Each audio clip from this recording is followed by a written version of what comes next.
In just one Ocarina of Time Randomizer, there can be upwards of 1,600 reward locations. Every chest, every boss reward, every patch of grass, any of them could contain progression. I've been playing them for about a year, and at this point, one world just wasn't enough for me anymore. So I added another, and then another. 2 became 4, 4 became 10, and somewhere along the line, the challenge became something else entirely, because now 10 worlds had become 100. At this scale, the challenge stopped being about Ocarina of Time. It became about information, about patterns, about turning chaos into something manageable. And somehow, these 100 random worlds turned into something tangible, something I could actually navigate.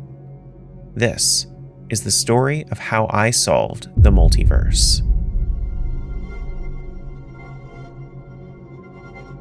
Unlike a normal Ocarina of Time randomizer, I don't need to defeat Ganon in every world.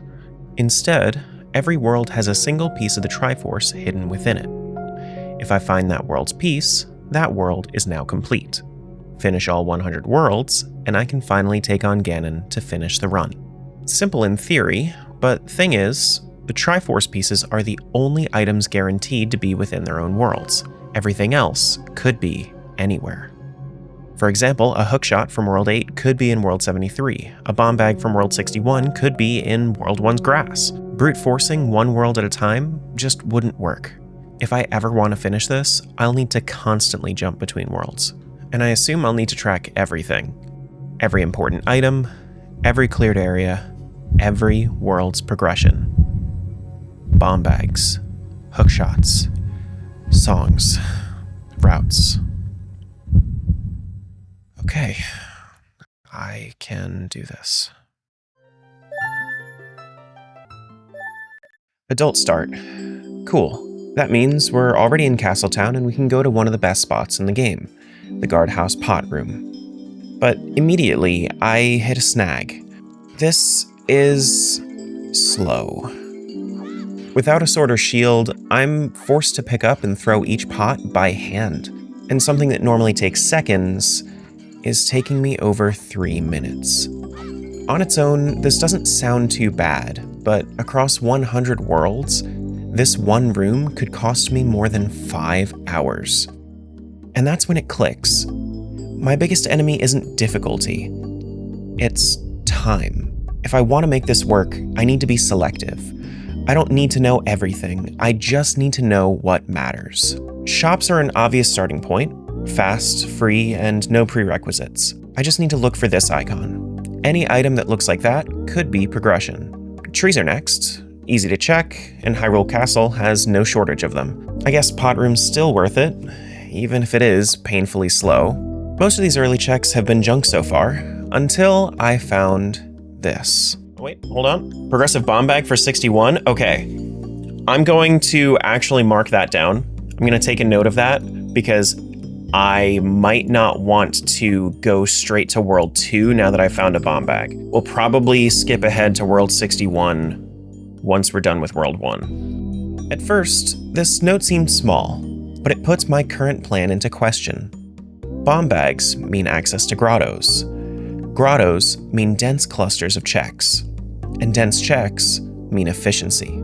So maybe I shouldn't go through the worlds in order. And rather than trying to check everything, I just needed to note the things that could affect my route. And then I found something else. In the Kokiri sword chest was the Kokiri sword? I was genuinely confused for a moment until my moderator double-checked my settings, and it seems I hadn't shuffled the child sword. For a second, I considered re-rolling the entire seed, but no, I take that mistake, and I build my strategy around it. A guaranteed sword in every world means thousands of grass checks, back on the table. Now when I hop over to World 61, the first thing I do is pick up the sword. And for the first time, I'm not improvising. I have a route. Kokiri Forest, Hyrule Field, Lake Hylia, Castletown. The route starts to stabilize. And compared to World 1, there is a tangible difference. World 1 took 32 minutes. World 61 only took 26. Not exactly groundbreaking, but 6 minutes across 100 worlds? That's 10 hours saved. So, as I jump into other worlds, I return to that same sequence. Again and again. It was the beginning of the loop.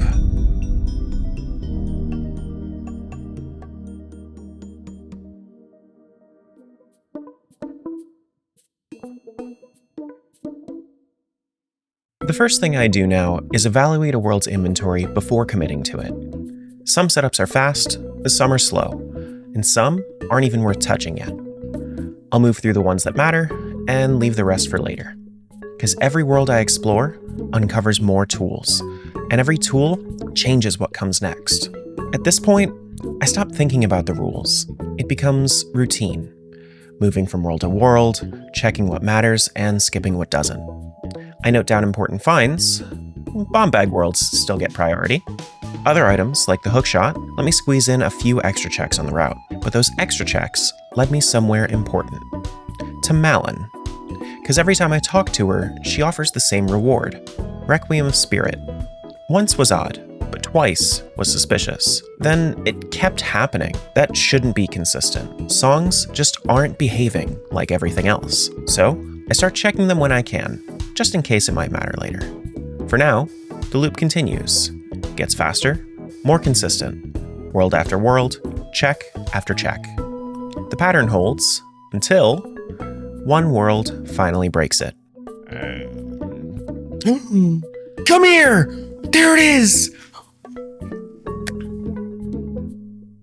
5 hours in, we got our first Triforce of Courage. Nearly 5 hours in, I find the first of 100 Triforce pieces. And for the time being, the loop continues. But now, it's real. I don't need to wonder if the system works anymore. I've seen it. The route doesn't change. Same movement, same decisions. But the way it feels is different. One world has already proven what's possible. So now, every other world feels just a little bit closer. Not guaranteed, and certainly not common, but real. A bit of time passes, and it happens again. Another Triforce piece. Another world complete. But now, there's a new problem. Every completed world releases more items back into the multiverse, which means my notes stop being enough. I can't just trust what I have written down anymore. So from here on, I'll need to verify each world manually. Boot in, receive items, check inventory. If it's worth it, I explore. If not, I move on. I'll repeat the steps for every world I haven't touched yet. Some worlds are worth the time, and some aren't. By the time I get through World 100, another 18 hours had passed. But at least I had something to show for it. 11 more Triforce pieces, bringing the total to 13. The early loop had done its job. It found pieces, spread precious items. It showed me which worlds were worth coming back to. But now, the multiverse has shifted. It feels less like 100 separate randomizers, and more like one massive system. The loop made that system manageable, but it isn't enough to finish it. I have my items. Now, I need information. I need to go deeper. I need to prepare for something else, something much bigger. I need to be ready for the Singularity.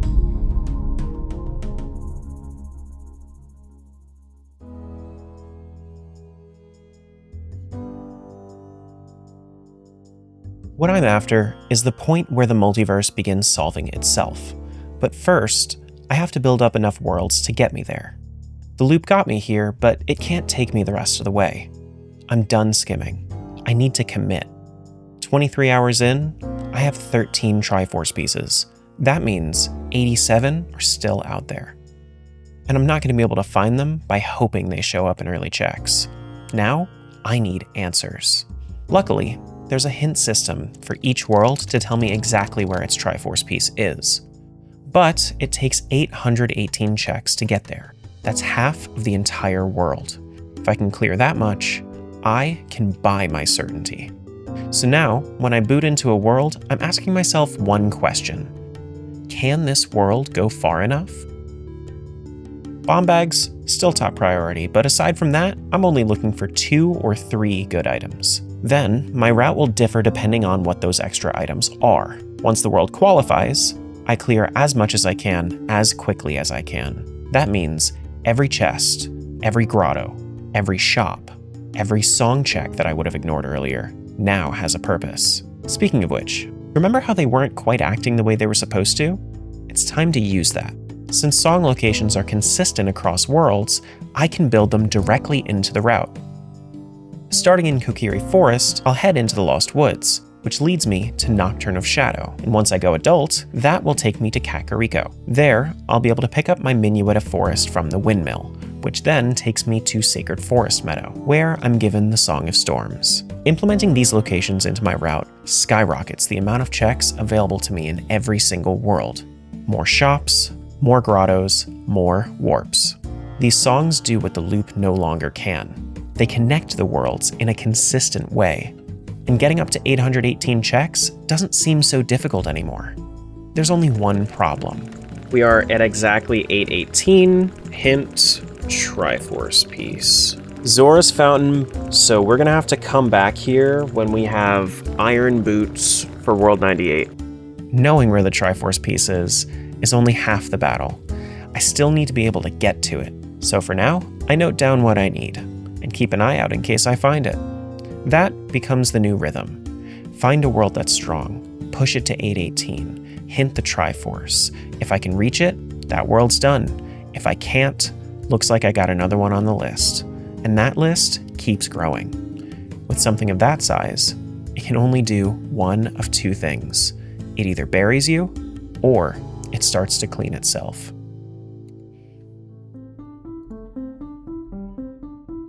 The run is no longer about aimless wandering.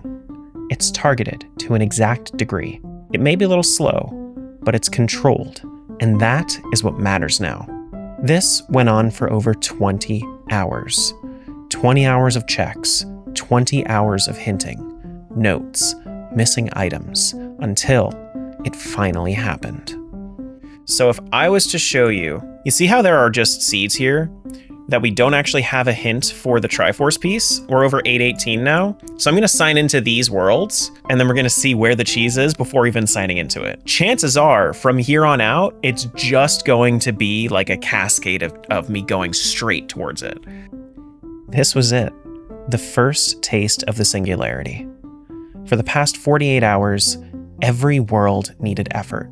Every hint needed to be earned. Every Triforce piece had to be chased.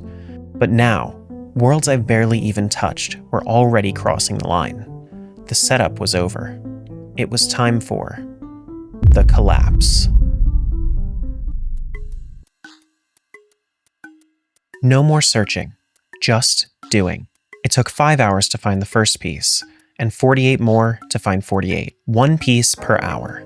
But now that the Singularity's here, how long will it take to find the rest? World 90, hint, Dodongos, Triforce. World 77, hint, Graveyard, Triforce. World 84, hint, still missing an item? Time to move on. World after world, hint after hint, piece after piece. The machine is running on its own. It starts churning out Triforce pieces like there's no tomorrow. As new worlds complete, old worlds open back up. Remember World 98? It needed Iron Boots, and since then, we got them. Other worlds are like this, but with how many aren't, it doesn't stay a problem for too long. The run that started out as 100 separate randomizers is finally starting to act like one system, and that system is collapsing. The last few worlds don't feel impossible. They feel inevitable. 91, 92, 93, 94, 95, 96, 97, 98, 99, and finally, in Death Mountain Crater, here comes. And that's 100! And with that, the multiversal Triforce is complete. There's only one more thing to do, because after 53 hours, after 100 worlds, we finally have the key to Ganon's boss room. The goal is simple. There's no check counter, no hint, no notes, No multiverse. Just Ocarina of Time. Just Ganon. Feels nice to have a bit of normal. Final fight, final hit, final cutscene, 53 hours, 22 minutes, 100 worlds, one multiverse. Solved.